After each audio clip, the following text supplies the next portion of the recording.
Hi, today I'd like to show you a better way to work with vector stores. Let's begin by looking at a common issue you might encounter in a typical RAG application. Normally, you ask a question, embed the query, and retrieve the most relevant documents from the vector store. The LLM then decides whether those documents are relevant enough to answer the question or not. However, what if you've got multiple vector stores? Should you let the LLM generate 3 answers, one per store, and then pick the best? That approach doesn't seem very efficient. One idea to tackle this is to use tool calling for vector stores. In this context, tool calling means providing the LLM with a function description so it can decide whether or not to use that tool, so the vector store, to answer the question. The problem is that these function descriptions are typically defined upfront. So ideally, the description should be dynamic. If a vector store is empty, the description should change once the documents are added. To handle this dynamically, I'm going to use an observer pattern, a design pattern where an object maintains a list of observers and automatically notifies them of any state changes. This way, when the state of a vector store changes, the corresponding description can be updated accordingly. But what do we use as description? The idea is to let an LLM write a summary over all of the documents in the vector store and use that summary to update the description. So that's my proof of concept, and I'm gonna show you how that works in practice. Let's see how we can implement this in code. Okay, I'm now in VS Code, and as you can see on the left there are multiple files. So this is from a demo repository, and if you're interested in the code, you can follow the link in the description and navigate to intelligent_rag IPython notebook. This is where this is implemented. So I'm first gonna load some classes here from LangChain. I'm gonna use Chroma since I can set this up here on my local file system. Then I'm gonna use a helper class from LangChain called createRetriever_tool, so we can use a vector store and easily make that a tool.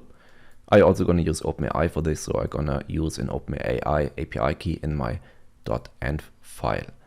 Okay, so I'm going to load these classes, set up the API key, and then we start with the first function. So the first function is a function called summarize documents.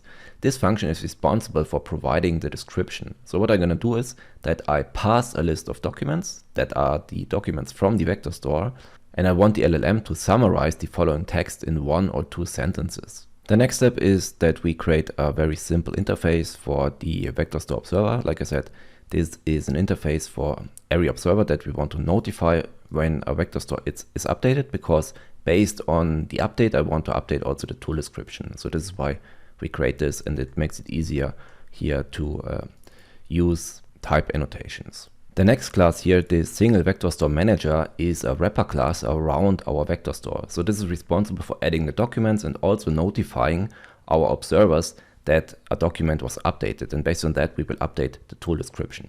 So the key parts here are the following.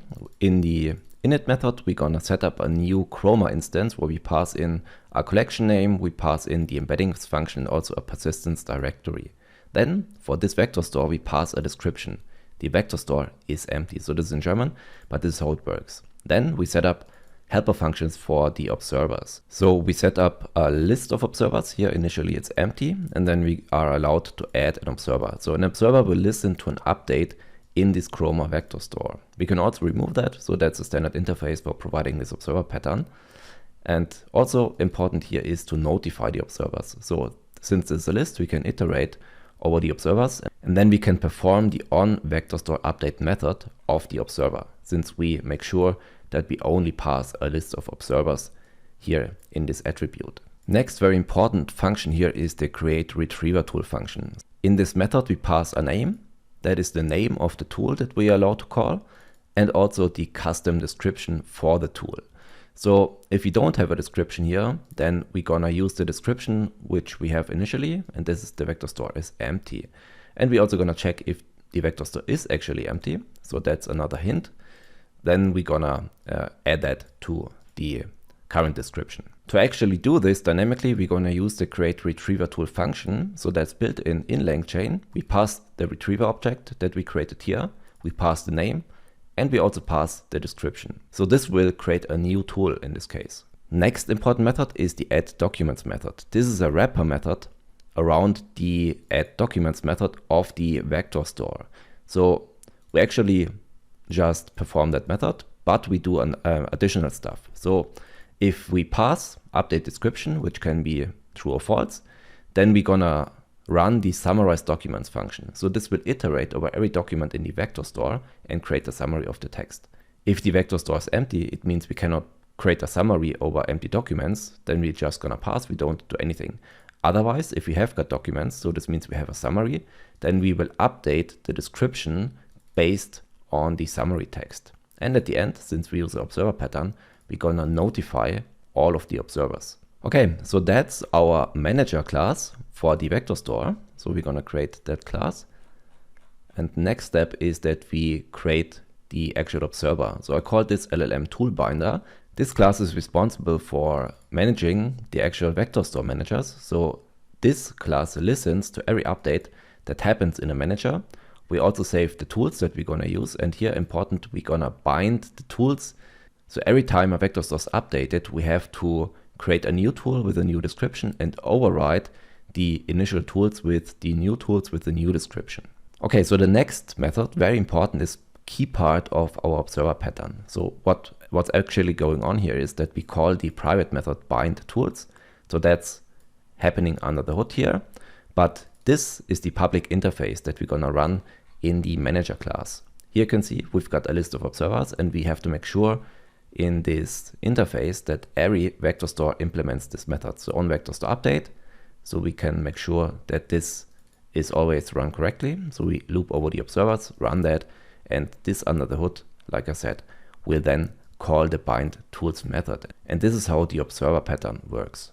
Okay, so then we've got one central method, invoke LLM. So this class is responsible for actually making the request to OpenAI. And here the following is happening. So we've got a new system message. You're a helpful assistant. You may call the available tools if needed. And once you receive tool inputs, focus on the last tool message and provide a final user-facing answer. The rest here is pretty straightforward if you're somewhat familiar with tool calls. So what's happening here is that if the LLM suggests that we're gonna use a tool, then we will get a list of tools that we can use. And here we get a dictionary. And we want to extract the name and also the arguments that we want to pass to the function or to the tool. So we're gonna extract that and then we're gonna iterate over every tool. We're gonna create a tool message. And at the end, we're gonna let the LLM create a final answer with the available tool messages. The last function here is just the convenience function. So we're gonna iterate over every tool and let us print the tool name and also the description. So this makes it easier to actually see if the update process works as we expected. So let's run that code. I guess I have to also run that. And now we are good to go. We're now gonna create 3 instances of single vector store manager classes. So this means that we also create under the hood 3 Chroma instances. And here important to keep in mind, the description for the instance is at the beginning, this vector store is empty. Then what we're also going to do is that we create a fallback tool. So this is a tool that we're going to use if no other tool is appropriate. And the answer is just a string. I don't know the answer to that message. I also created another function for actually creating a tool. And this will iterate over every manager, then count how many documents we've currently got, and also a description of that. So why do we actually need that? This is very convenient if we want to ask the question, what do you know? So then we can use this tool and this will get all of the descriptions of the vector stores and also how many documents we've got. So in this case, we don't directly want to query a vector store and get the information and then summarize it, but we've got a central tool for answering questions about the knowledge base of our agent. Okay, so now let's create an instance of the LLM tool binder. We're gonna pass the LLM as first argument. So that's our model. Then we've got manager 1, manager 2, and manager 3, a second argument. That is the list of managers. And then we've got our extra tools. So our fallback tool, and also if the user wants to get information about the actual knowledge base of our agent. Very important here, we have to add the tool binder, so this class, as observer to our manager, because otherwise, if we update the manager 1, manager 2, or manager 3, the LLM toolbinder class will not be notified and won't update the description. It's very important to do that. Of course, we first have to run that line of code to actually do this. And now we want to ask the question, what is Laccarelli? So this can be, of course, everything. This can be a restaurant, it can be a person, we don't know. So if we ask that, then we should use the fallback tool. Here, as you can see, tool chosen, fallback tool. And I'm sorry, I don't have information on a place called Lacarelli. Okay, so this works. And now we want to update a vector store with exactly that information. So Lacarelli is a charming family-run Italian restaurant. So if we update our vector store, so we run add documents on our manager class. Like I said, this is a wrapper class around our vector store. So this will then notify the binder class about the updated vector store. Then we will update the tools and update the description of that.